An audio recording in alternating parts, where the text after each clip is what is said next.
Usa ka maayong balita alang sa mga Davaoenyo. Ang Department of Public Works and Highways kung DPWH may pirma na o kontrata with China Road and Bridge Corporation kung CRBC para sa construction sa Davao River Bridge, also known as Bukana Bridge sa Davao City. 3.126 billion worth of civil works contract ang gipirmahan sa DPWH. Pinaagi ni DPWH Senior Undersecretary Emil Sadain.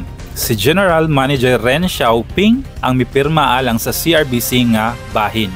Sa maong kontrata, itukod ang usa ka 4-lane nga tulay ug approaches nga dunay kinatibuk-an nga katas-on nga 1,340 linear meter nga pagapunduhan ilalom sa China Aid Grant.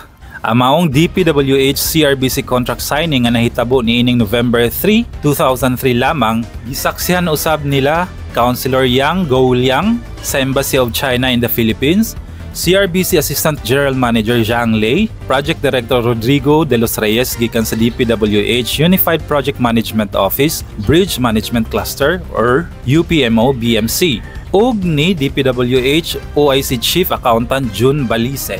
Matod pa ni Senior Yusig Sadain ang Chinese Project Management Company ni adtong November 8, 2023 mihatag og kumpirmasyon sa civil works para sa pagatukuron nga, and I quote, modern bridge, end quote. Og kini nga proyekto gilauman nga mohatag og, and I quote, profound impact, end quote, sa transportation network sa Dakbayan. Ang maong proyekto gikonsidera nga usa ka, and I quote, critical component and will complement to Davao City Coastal Road, end quote, nga kasamtangan nga nagasilbing alternate route sa mga existing urban road networks sa Dakbayan. Dugang pa ni Yusek Sadain ang pagpirma sa maong kontrata naga-formalize sa agreement sa napiling construction firm para sa maong proyekto pinaagi sa usa ka, and I quote, competitive bidding among shortlisted contractors, and quote, gikan sa Government of the People's Republic of China. Ang maong kontrata nagasignal usab sa pagsugod sa construction sa nahisgutan nga tulay.